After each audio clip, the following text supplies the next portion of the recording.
था इंतजार, आखिर वो घड़ी आ गई और वो आ गई। नोबेल पुरस्कार की चाह रखने वाले, नोबेल में भी नोबेल शांति पुरस्कार की चाह रखने वाले डोनाल्ड ट्रंप जो लगातार कह रहे हैं कि उन्होंने भारत और पाकिस्तान के बीच में मध्यस्थता कराई, अब वो इस हद तक पहुंच गई है कि वो पाकिस्तान के आर्मी चीफ को अपने बगल में बिठवा कर बुलवा लिए। हालांकि कैमरा नहीं लगवाए थे, पब्लिक मीटिंग नहीं करवाए थे, लेकिन फिर भी अखबारों में ये खबर छपवा दिए कि आसिम मुनीर भी कह चुके हैं कि हमें शांति पुरस्कार मिलना चाहिए। तो खुद की प्रशंसा में मुग्ध डोनाल्ड ट्रंप इस समय शांति पुरस्कार की चाह में जिन दो के बीच सीज फायर करवाने की बात कर रहे हैं, उनमें से एक भारत खुलेआम मना कर दिया है कि आपने कोई सीज फायर नहीं कराया, वहीं दूसरा जाकर पूरी तरह बिछ गया है कि जहां जिल्ले इलाही आप ही ने करवाया। बड़ा ही इंटरेस्टिंग हो चुका है इस समय का जियोपॉलिटिक्स, जिस समय ट्रंप कहते नहीं रुक रहे हैं कि उन्होंने भारत पाकिस्तान के बीच सीज फायर करवाया। मैंने अपने 1 महीने पुराने सेशन में, ये 1 महीने पहले किया हुआ सेशन है, इस सेशन में भी मैंने आप लोगों के सामने इस बात का जिक्र किया था कि ये व्यक्ति आफ्टर ऑल चाहता केवल शांति पुरस्कार है, कि ये चाहते हैं कि इन्हें शांति के नाम पर सम्मानित किया जाए और शांति पुरस्कार मिले। हमने ये जिक्र अपने सेशन में किया था। हमने आपको कल भी जो शाम रात को अंकित इंस्पायर इंडिया पर सेशन हुआ उसमें भी ये जानकारी दी थी कि इन्हें केवल एक ही चीज इस समय चाहिए। मैंने कहा था ना, ट्रंप के पास पैसा, पावर और प्रसिद्धि में बस प्रसिद्धि का एलिमेंट का जो भूत है वो ऐसा चढ़ा है, पावर तो वो फुल एंजॉय कर रहे हैं, प्रसिद्धि उन्हें इस तरह की चाहिए कि अब नोबेल शांति पुरस्कार अमेरिका के अब तक 5 ही राष्ट्रपति को मिला है, तो इन्हें भी मिलना चाहिए। और ऐसे में हमने कल भी अपने सेशन में इस बात का जिक्र करते हुए कहा था कि ये भारत पाकिस्तान को एक साथ बिठाकर, मोदी जी को ये बुलाए थे ना कि आप चले आइए इधर ही, आप कनाडा तक तो आ ही गए हैं, अमेरिका भी आ ही जाइए, ताकि आसिम मुनीर के साथ बिठा करके दोनों के बीच में हैंडशेक करवा दे। शायद कुछ ऐसी ही मंशा रही होगी, क्योंकि अल्टीमेटली इन्हें शांति पुरस्कार चाहिए। कल मैंने आप लोगों को यह सेशन में शाम को भी जिक्र किया था, और यह शाम के बाद आज की हेडलाइन बन चुकी है कि ट्रंप ने पाक के आसिम मुनीर का लंच होस्ट किया, जिसमें आसिम मुनीर ने नोबेल पीस पुरस्कार की मांग की कि ट्रंप को नोबेल पीस पुरस्कार मिल जाना चाहिए, क्योंकि उनके चलते भारत पाकिस्तान जैसे दो न्यूक्लियर कैपेबल स्टेट्स में शांति स्थापित हुई है। अब इस बात के क्या मायने हैं? भारत को आफ्टर ऑल किन चीजों से संभल के रहना चाहिए? क्योंकि जिस तरह का सनक इस समय ट्रंप के दिमाग पर सवार है, वो संभवतः किसी पागल तानाशाह के दिमाग में होता होगा, क्योंकि वो कहीं ना कहीं ये भूल चुके हैं कि वो किस चीज का साथ दे रहे हैं, किसका साथ नहीं देना चाहिए। वो जो भी कर रहे हैं वो केवल आत्ममुग्धता में करते चले जा रहे हैं। उन्हें लग रहा है कि मेरे सेल्फ एप्रिसिएशन में अगर किसी ने यह कह दिया कि हाँ जी आपको नोबेल पीस पुरस्कार मिलना चाहिए तो आप बढ़िया आदमी हो, और कोई मेरे सामने आकर खड़ा हो गया है तो चाहे वो कितना भी बढ़िया आदमी हो, उसको मैं पूरी तरह बर्बाद करूंगा। कुछ इस तरह की हरकत करते हुए ट्रंप आगे बढ़ रहे हैं। खैर, हम भी आज स्थितियां संघर्ष वाली रही, उस संघर्ष को रोकने वाले ट्रंप बताते हैं कि वो हुआ करते थे। उनका कहना है कि उन्होंने ही भारत पाकिस्तान के बीच में शांति करवाई थी। 12 तारीख को जब ट्रंप बाहर निकलकर आए और कहने लगे कि मैंने ही मध्यस्थता करवाई भारत पाकिस्तान के बीच, तो इस बात को बैक करने के लिए पाकिस्तान बाहर आ गया। पाकिस्तान की तरफ से शहबाज शरीफ बाहर आकर के ये ट्वीट करके कह दिए कि हम प्रेसिडेंट ट्रंप को धन्यवाद देते हैं, उनकी लीडरशिप को धन्यवाद देते हैं कि उन्होंने शांति स्थापित करवाई। यहां पर अब 2 सवाल आते हैं। एक तरफ तो बैठा है पाकिस्तान, एक तरफ बैठा है भारत। भारत के प्रधानमंत्री कह रहे हैं कि ट्रंप आपने कुछ नहीं करवाया, पाकिस्तान के प्रधानमंत्री कह रहे हैं कि ट्रंप आप ही ने करवाया। अब मुद्दा यह है कि दोनों में से कौन सही? अब इसके पीछे के तर्क समझने का प्रयास करते हैं। ट्रंप ने, या ट्रंप की तरफ से ट्रंप के प्रशासन में जेडी वेंस ने या मार्को रूबियो ने पाकिस्तान को जो भी मैसेज कन्वे किया होगा, उस मैसेज में 9 तारीख के दिन जेडी वेंस की भारत के साथ हुई बातचीत थी। जेडी वेंस ने भारत को फोन पर यह बात कही थी कि आपके ऊपर पाकिस्तान हमला करने की तैयारी कर रहा है। उस पर भारत की तरफ से रिएक्शन गया था कि यदि वो हम पर हमला करने की प्लानिंग करते हैं तो उन्हें मुंहतोड़ जवाब दिया जाएगा। इसका मतलब यह साफ था कि भारत ने पहले आतंकियों पर हमला किया, उसके बाद अगर पाकिस्तान हम पर हमला करता है तो हम उस पर बदले की कार्रवाई बड़ी भीषण करेंगे। यह बात जब पाकिस्तान को बताई गई तो पाकिस्तान ने ही अमेरिका की बात मानते हुए भारत को हो सकता है फोन किया हो कि हम सीज फायर चाहते हैं। अब यह बात पाकिस्तान माना हो, इस बात में क्या कंडीशन है? नंबर 1, देखिए, आज पाकिस्तान पर आईएमएफ का बड़ा कर्ज है।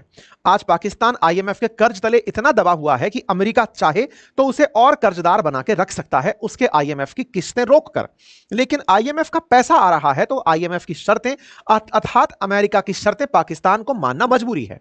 भारत ने कोई आईएमएफ का कर्जा नहीं लिया हुआ है।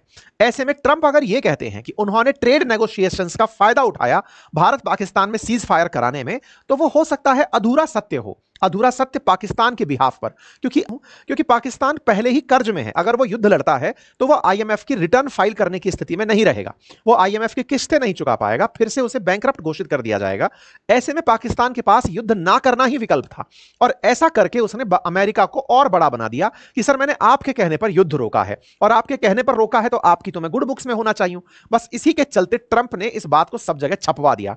अमेरिका में ट्रंप के समर्थकों ने, हो सकता है कि ये भी एक तरह से इन्फ्लुएंसर मार्केटिंग कराते हो, या फिर कहीं ना कहीं से इन्होंने पैसा वैसा लगवाया हो, बहुत सारे लोग निकल आए ट्रंप के सामने कि सर इनको नोबेल पुरस्कार दिया जाना चाहिए। यहां पर आप देख सकते हैं नोबेल शांति पुरस्कार ट्रंप के लिए अमेरिका में ही मांग उठना शुरू हो जाती है। अब इस मांग को भारत की चुनौती मिल जाती है। भारत की चुनौती में भारत की तरफ से बयान दिया जाता है कि हमारे और पाकिस्तान के बीच में कोई मीडिएशन नहीं करवाया था। इंडिया ने साफ इनकार कर दिया।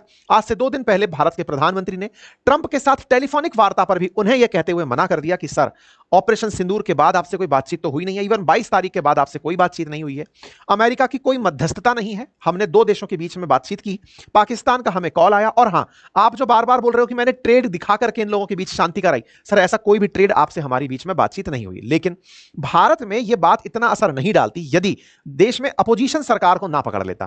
कांग्रेस की तरफ से प्रधानमंत्री को बार बार टोका जा रहा था कि एक तरफ तो आप कह रहे हो हमने सीज फायर की है, लेकिन आपको अमेरिका का दबाव था, आपने अमेरिका के कहने पर, क्योंकि ट्रंप 14 बार कह चुके हैं कि मैंने सीज फायर करवाया। अब ऐसे में भारत के प्रधानमंत्री को यह कहकर के ट्रोल किया जाने लगा कि नरेंद्र ने सरेंडर कर दिया है।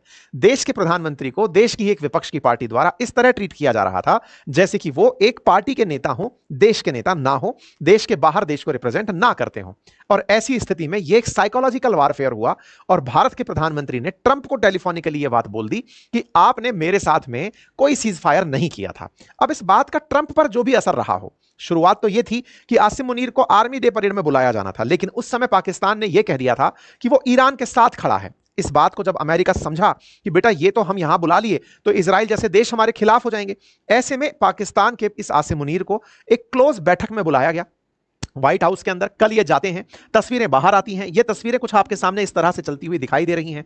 आसिम मुनीर व्हाइट हाउस पहुंचते हैं, इनके लिए लंच होस्ट किया जाता है, और इस लंच के अंदर ही वो कहते हैं कि सर जिस तरह आप मेहनत कर रहे हो, जिस तरह से आपके द्वारा प्रयास किया जा रहा है भारत पाकिस्तान में शांति स्थापित करने का, आपको तो सर नोबेल पीस पुरस्कार मिलना चाहिए। बोले है ना? बोले हाँ। तो बोले लाइए तो मेरे लिए 2 शब्द कह दीजिए। तो आसिम मुनीर के कहे शब्द ट्रंप की तरफ से कहीं ना कहीं मीडिया में पहुंचा दिए गए कि भाई मेरे लिए नोबेल पीस पुरस्कार मांगा गया है। इस बीच में भारत ने अपनी तरफ से इनको डिनाई करके जो हमारा प्रॉपर बयान आया उससे कहीं ना कहीं पाकिस्तान के खिलाफ हमने और अमेरिका को भी यह समझाने का प्रयास किया कि देखिए हम आतंक के मामले में कोई कॉम्प्रोमाइज नहीं करेंगे, फिर चाहे वो आपके लिए भला हो या बुरा हो। इस बात को ट्रंप से पूछा गया कि सर एक बात बताइए कि आसिम मुनीर को आप क्यों बुला लिया अपने पास, क्या चक्कर क्या था? तो अब देखिए ये बात तो आप और हम डे 1 से समझ रहे थे कि आसिम मुनीर भारत के लिए नहीं बुलाए गए हैं। असल में ईरान के साथ जो पाकिस्तान की नजदीकियां बढ़ रही हैं, हाल ही में जिस तरह से पाकिस्तान के प्रधानमंत्री जाकर शहबाज शरीफ जो हैं वो जाकर के ईरान की यात्रा पर जाकर के आए, खमेनी से मिलकर के आए, ये बात अमेरिका को चुभ रही थी कि बेटा पाले हुए तुम हमारे हो, अचानक लीडर बनने क्या निकले हो, और ये अचानक दुनिया के सारे मुसलमानों एक हो जाओ, हमें ईरान के साथ मिलकर हमला करने का वक्त आ गया है, चल क्या रहा है? तो शहबाज एक तरफ चाइना को कंट्रोल करने के लिए, एक तरफ रूस को कंट्रोल करने के लिए, और तीसरी तरफ ईरान को कंट्रोल करने के लिए, तो इस स्ट्रेटेजिक लोकेशन को अमेरिका छोड़ना नहीं चाहता। और यही कारण है कि आसिम मुनीर को बुलाकर ट्रंप ने अपने पक्ष में करने का जो काम किया वो उसमें कामयाब रहे। बात की जाए ट्रंप के क्रेडिट लेने की तो यह चर्चा पुरानी है कि ये हमेशा यही चाहते हैं, लेकिन बात हो नोबेल पीस पुरस्कार की तो यह पहला प्रयास नहीं है। 2018 में, 2020 में लगातार ये पीस पुरस्कार की चाहत रखते रहे हैं। भारत ने भले ही इनको इनकार कर दिया हो, लेकिन भारत यह जानता है कि जिस तरह से भारत डिप्लोमेटिकली चाहे रूस के साथ या फ्रांस के साथ मित्रता रखता आया है, उस मित्रता में नई जो भांजी मारी है वो केवल और केवल ट्रंप ने मारी है। वो उस बात को डिप्लोमेसी से कहीं ऊपर लेकर निज स्वार्थ तक चले गए, और ऐसे में क्या इन्हें पुरस्कार मिलेगा या नहीं, इसके लिए तो नोबेल पीस कमेटी इनको नॉमिनेट करेगी, इस बात पर निर्भर करता है। 2018 में भी इनको नॉमिनेशन की चाहत थी, 2020 में भी थी, इसके बाद में फिर से ये इस चाहत को लेकर आए हैं कि 5 अमेरिकी राष्ट्रपति नोबेल शांति पुरस्कार प्राप्त कर चुके हैं, तो मुझे भी कोई पुरस्कार मिल जाए। टेक्निकली इनके नाम पर अभी तक कोई भी ऐसा युद्ध युद्ध नहीं जोड़ा गया जिसमें इन्होंने शांति कराई हो। भारत पाकिस्तान तो चलो एक साइड लाइन में घटना घटी जो दोनों ने म्यूचुअली मान ली, लेकिन पाकिस्तान ने उसका क्रेडिट इन्हें सौंप दिया। अदरवाइज रशिया यूक्रेन की बात हो या फिर इजराइल पैलेस्टाइन की बात हो या फिर फिलहाल ईरान इजराइल की बात हो, ट्रंप की कहीं नहीं सुनी जा रही। ऐसे में दो न्यूक्लियर कैपेबल स्टेट बोल करके कि मैंने उनके बीच में स्थिरता लाई, यह असल में और कुछ नहीं, सस्ता प्रयास है नोबेल शांति पुरस्कार प्राप्त करने का। निश्चित ही ये अपनी मंशा को पूरा करने के लिए दबाव उस कमेटी पर भी डाल ही देंगे जो नोबेल पुरस्कार देगी, लेकिन ये ट्रंप का केवल सनक और पागलपन कहा जाएगा। बाकी अगर ये इन सब जगह युद्ध रुकवाने में कामयाब होते हैं तो आप और हम भी रिकमेंड करेंगे कि भैया इसको शांति पुरस्कार दिलाओ, क्योंकि रशिया यूक्रेन को रुकवा दिया है यह आदमी, फिलिस्तीन इजराइल को रुकवा दिया है, ईरान इजराइल को रुकवा दिया है, सब तरफ